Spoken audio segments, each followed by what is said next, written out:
Olá, olá, tudo bem? Aqui é o Jardel Barros mais uma vez com vocês para o nosso estudo da Bíblia aqui, né? Eu compartilho aqui com os vídeos o meu estudo diário da lição da Escola Sabatina, tá bom? A lição aí, um guia de estudo para a gente aprender mais sobre a Bíblia. A gente está estudando aí o grande conflito nesse trimestre, abril, maio e junho, já no finalzinho, né? E o tema aí, o grande conflito cósmico entre Deus e Satanás. Hoje, domingo, dia 9 de junho de 2024, a gente vai falar. O tema da semana é o conflito iminente. E aí vamos ver, vamos estudar aqui, vou compartilhar com vocês o meu estudo sobre o conflito final do Apocalipse. A gente começou esse tema ontem, no sábado, então passa aqui para você ver no card, nos comentários, na descrição, para você pegar o raciocínio lógico de tudo e a gente aí aprender um pouquinho mais sobre a palavra de Deus. Momento importante, final dos tempos, breve Jesus vai voltar e a gente precisa saber o que vai acontecer. Então fica comigo logo após a vinheta, porque vale a pena, vale a nossa salvação.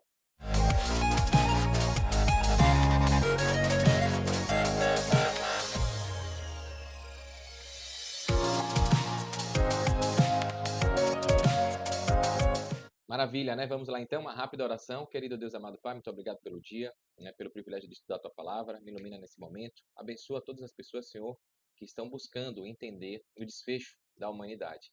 Que o Senhor possa nos revelar tudo o que vai acontecer e nos preparar para a Tua vinda. É o que eu te peço e te agradeço em nome de Jesus. Amém. Então, vamos lá, né? Aqui uma introdução que eu peguei aí do guia, né? E da lição fácil do professor Gilberto Brasiliano. A mensagem do Apocalipse é muito mais do que símbolos enigmáticos, bestas e imagens estranhas. Então tem um motivo forte que se trata da história do mundo, da redenção, né, da vinda de Jesus. Né? Toda a Bíblia aponta para Cristo, é o Filho de Deus que veio para redimir, salvar o homem do pecado, que Adão e Eva pecaram, e o Satanás enganou, entrou o pecado no mundo. De lá para cá, o dragão irou-se contra a mulher, e aí tem toda uma história que a gente está recapitulando ao longo desse trimestre. E a importância é que no final a gente vai precisar escolher o lado que a gente vai ficar, o lado de Jesus Cristo ou o lado de Satanás. E vai ser uma escolha consciente. E às vezes as pessoas vão ser induzidas a escolher o lado errado, principalmente pelas narrativas, as ideologias, né, a falsa teologia, os falsos profetas, o espiritismo, né, o espiritualismo que a gente estudou na semana passada. Então a gente está aqui, ó, tendo fala de verdades eternas para os últimos dias.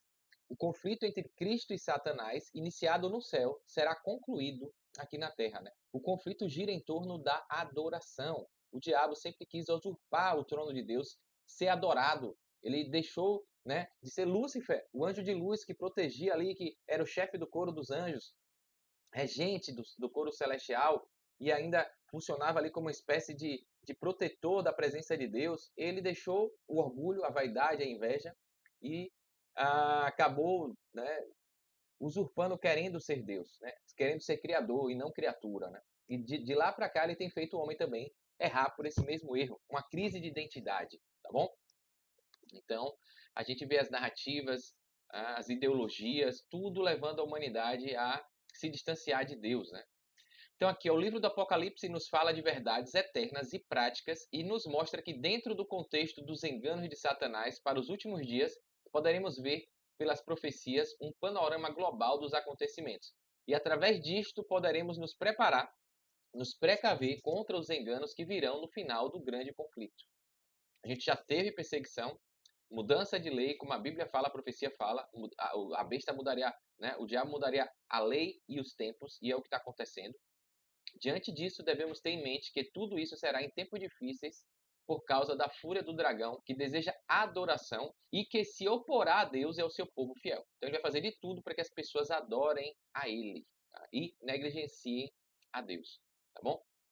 Então aqui tem uma pergunta no guia, né? Compare Apocalipse capítulo 14, no verso 7 e 9, com o capítulo 4, no verso 11. Qual é o tema abrangente do Apocalipse nesse conflito cósmico entre o bem e o mal? Aí o professor Gilberto Brasiliano traduz aqui, trocando em miúdos, né? Quando o Apocalipse fala do grande conflito, qual o assunto principal? Né? Então, lá no capítulo 14 e no capítulo 4. E aqui está o texto. Apocalipse 14, 7 e 9. Dizendo com grande voz, aqui é o anjo, né? Temei a Deus e dai-lhe glória, porque é vinda a hora do seu juízo. E adorai aquele que fez o céu, a terra e o mar e as fontes das águas. Retratando, fazendo aí, né? Um retorno para Gênesis. O dia da criação, né? O Criador de tudo, e seguiu-os o terceiro anjo, dizendo com grande voz: se alguém adorar a besta e a sua imagem, e receber o sinal na sua testa ou na sua mão. E aí vem, né? Vem todo o contexto aí do 10 em diante. Então se trata de adoração ao Criador que fez tudo ou à besta que quer usurpar o lugar de Deus.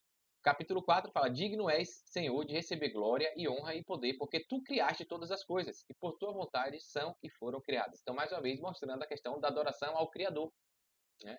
E aí a gente vê qual é a resposta. O Apocalipse fala de adoração no grande conflito. As pessoas farão uma escolha: adorar o Deus Criador ou adorar a besta e a sua imagem. E a gente vai ver, a gente já viu durante o estudo que isso tem a ver com o dia santo, o dia abençoado, o dia separado por Deus para adoração. O diabo tem atacado isso, o quarto mandamento de Deus. A gente viu que os remanescentes, quem é que os salvos, os eleitos são os remanescentes, os que guardam os mandamentos de Deus e têm a fé, o testemunho de Jesus. Então, guardar os mandamentos é sine qua non, é uma condição sem a qual as pessoas não vão poder, né, ser de fato, receber a herança. Aí eu conversando com um primo meu, ele fala sempre vem com essa justificativa: então salvar, guardar mandamento é questão de salvação. Fica distorcendo, procurando justificativa, distorcendo. A salvação é pela graça, Jesus que ganhou o direito de nos salvar na cruz. Mas, contudo, entretanto, todavia, quando eu estou salvo, eu passo a amar a Deus sobre todas as coisas e o próximo como a mim, e ao próximo como a mim mesmo. E quando a gente ama, a gente obedece por amor. E quando eu amo, eu obedeço, e o obedecer está lá na lei, aos 10 mandamentos. Então, dizer que aceitou Jesus, que é salvo pela graça, e não obedeceu os mandamentos, não é sinal de que você aceitou verdadeiramente de coração. Da boca para fora todo mundo fala. Mas e o seu dever? O seu compromisso de demonstrar isso no seu estilo de vida? Na obediência? Então é fácil as pessoas, o mundo cristão caiu na negligência, na distorção da lei, na quebra dos mandamentos e acha que vai ser salvo pela graça, uma vez salvo, salvo para sempre. Jesus já fez tudo, eu não preciso fazer nada. Isso é uma narrativa diabólica, tá bom? A Bíblia deixa claro que a gente, os remanescentes, os santos, serão aqueles que guardam os mandamentos de Deus, todos os mandamentos, inclusive o sábado, tá? E o diabo está lutando para fazer as pessoas quebrarem os mandamentos, a guarda dos mandamentos, tá bom? Para adorá-lo no dia que ele escolheu, que é o Sunday, o dia do sol, o dia do domingo, o dia do paganismo, o dia que a Igreja Católica mudou e diz claramente que mudou, né? Inclusive, eu vou deixar aqui um vídeo que fala muito bem disso. É um vídeo que explica, fala sério, pastor, né? Eleazar, pastor Eleazar, é incrível como ele traz contextos, documentos da Igreja Católica mostrando a ação do diabo na transgressão, na mudança da lei do sábado para o domingo. Do selo de Deus, o dia santo abençoado, que Deus mandou a gente lembrar e santificar para o domingo. O Apocalipse fala de adoração no grande conflito. As pessoas farão uma escolha: adorar o Deus Criador ou adorar a besta e a sua imagem, tá bom? Então aqui um comentário do professor Gilberto. O Apocalipse é bem enfático em afirmar que só Deus, como Criador, é digno de adoração. Mas Lúcifer, que é essa adoração, iniciou essa ambição lá no céu. Enquanto a humanidade aceita a teoria da evolução, o sábado tem enaltecido Deus como o Criador e digno de adoração. É o memorial, né, da criação. É por isso que o diabo odeia o sábado e fará de tudo para descartá-lo. Então, tem a ver com adoração. Ellen White, no livro Testemunhos Seletos, volume 3, página 19, fala assim: a questão do sábado será o ponto controverso no grande final do conflito em que o mundo inteiro há de ser envolvido. Os homens exaltaram os princípios do diabo acima dos que regem nos céus. Tá? Então, forte isso aqui, né? E aí tem gente, como parentes, amigos, ficam falando, né? Eu não guardo nem sábado nem domingo, eu não guardo dia nenhum, para mim todo dia é igual. Ou seja, desfazendo de Deus. Quer dizer que Deus separou um dia, abençoou, santificou, e a pessoa diz que para ele tanto faz, que acredita que qualquer dia é dia. Então, amigo, você está indo contra a Bíblia. Se Deus, que é Deus, criou, separou, abençoou, descansou e mandou a gente lembrar para santificar, você está dizendo que você faz o que você quer. Você está dizendo que qualquer dia para você é dia que Deus, o que Deus separou, abençoou e santificou para você não vale. Né? Absurdo demais. E a pessoa ainda acha que está certa. Né? No Apocalipse, adoração e criação estão indissoluvelmente ligadas. Apocalipse no 14:7 nos chama a adorar o Senhor da criação. Em contraste com a teoria da evolução, que tem conquistado o mundo nos últimos 2 séculos, o sábado é um lembrete de nossa identidade, reforçando sempre que somos criados, criaturas, e que o Criador é digno de lealdade e adoração. Essa é uma das razões pelas quais o diabo odeia tanto o sábado, né? Então, aqui tem uma outra pergunta. O guia traz uma pergunta: qual é a expressão final de adoração ao Criador? E aí pede para a gente ver Apocalipse 12:17 e 14:12. A pergunta aqui, ó, trocando em miúdos: qual a expressão que identifica uma adoração fiel ao Deus Criador? Qual é essa expressão? Aí vem aqui Apocalipse 12, e o dragão irou-se contra a mulher e foi fazer guerra ao remanescente da sua semente, os que guardam os mandamentos de Deus e têm o testemunho de Jesus Cristo. Está lá em Apocalipse 12, 17. Com quem é que o dragão vai se irar e vai pelejar e vai lutar?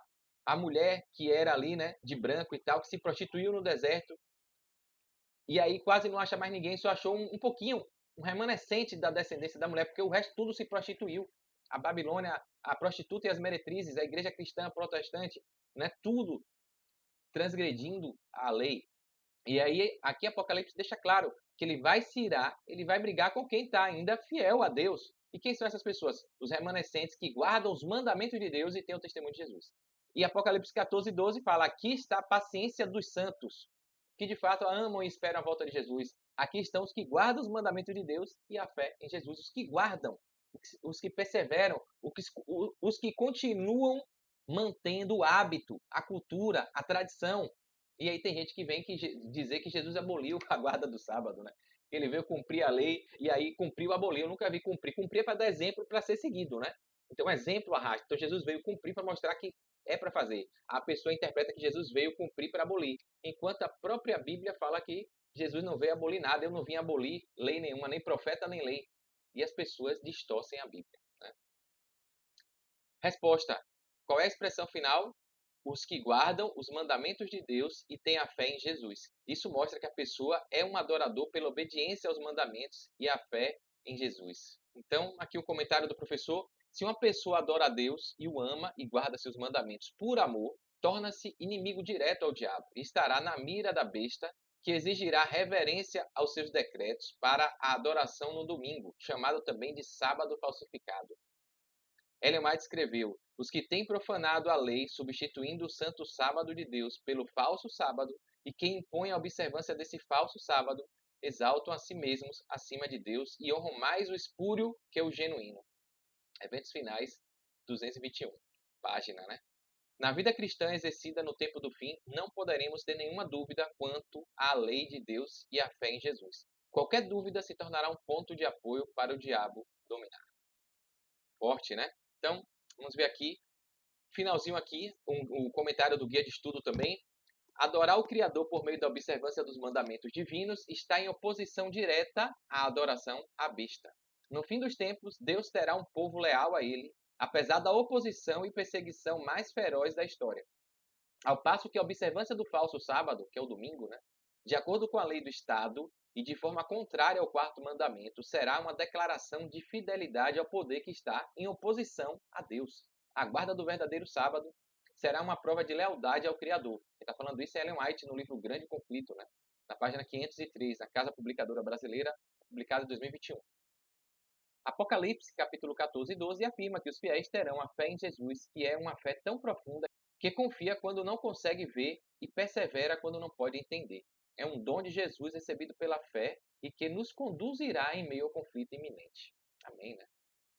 Uma reflexão também aqui: o sábado é um símbolo muito importante desde o começo da criação. Tentar mudar isso é como tentar mudar o que Deus decidiu, o que foi um grande problema em Roma antiga, segundo Daniel, capítulo 7, no verso 25. É por isso que a questão do sábado ainda vai ser muito discutida no final dos tempos. Está só começando e decreto dominical vai vir novamente, né? Aqui tem uma ilustração bacana para finalizar e alertar você mais uma vez que ainda tem dúvida, fica com essa resistência de entender que os remanescentes, os santos, os eleitos, a característica dessas pessoas, independente de placa de igreja, de CNPJ de igreja, são as pessoas que guardam os mandamentos de Deus. E esse povo de Deus está espalhado em várias denominações. Você conhece a história do prego do diabo? A história conta que um homem estava disposto a fazer qualquer coisa a fim de ser poderoso e rico. Então o diabo mostrou-lhe uma mansão maravilhosa e disse que a daria com uma condição. Está vendo aquele prego na parede? Ele é meu, sempre será meu. Você aceita? E o homem aceitou. Anos depois, o homem ofereceu um banquete em sua mansão. Foram convidados os homens mais importantes da cidade. A festa era um luxo e tudo estava superando as expectativas, quando alguém entrou e colocou um pedaço de carne podre no prego da parede. O dono da mansão mandou chamar os seguranças e expulsou aquele intruso. Mas então o diabo apareceu e disse: um momento, o prego é meu e eu tenho o direito de usá-lo como eu quiser. Aplicação moral, né? Qual está sendo o prego na sua vida, né? que o diabo tem colocado aí para ainda exercer poder. Pode ser um preguinho de nada, né? Se deixarmos Satanás dominar um pequeno cantinho do nosso coração, da nossa mente, isso será o suficiente para que ele domine toda a nossa vida. No tempo do fim, não poderemos ter em nosso coração nenhuma dúvida, nenhum prego para o diabo pendurar seus falsos ensinos ou crenças, porque poderemos perder a vida eterna, e esse é um preço muito alto. Que Deus te dê sabedoria, que o Espírito Santo toque sua mente, seu coração, para que você não tenha prego nenhum, dúvida nenhuma, pecado acariciado nenhum, mau hábito nenhum, orgulho nenhum, falta de humildade, de deixar aquela crença que você tinha, a falta de conhecimento, ou por ignorância, ou por teimosia mesmo, e que você possa ser um dos remanescentes que guardam todos os mandamentos, inclusive o sábado, e tem a fé, o testemunho de Jesus. Então, se você gostou, curte aí, comenta, compartilha. Aí eu aguardo você no estudo da segunda-feira, tá bom? Forte abraço, sucesso, fique com Deus.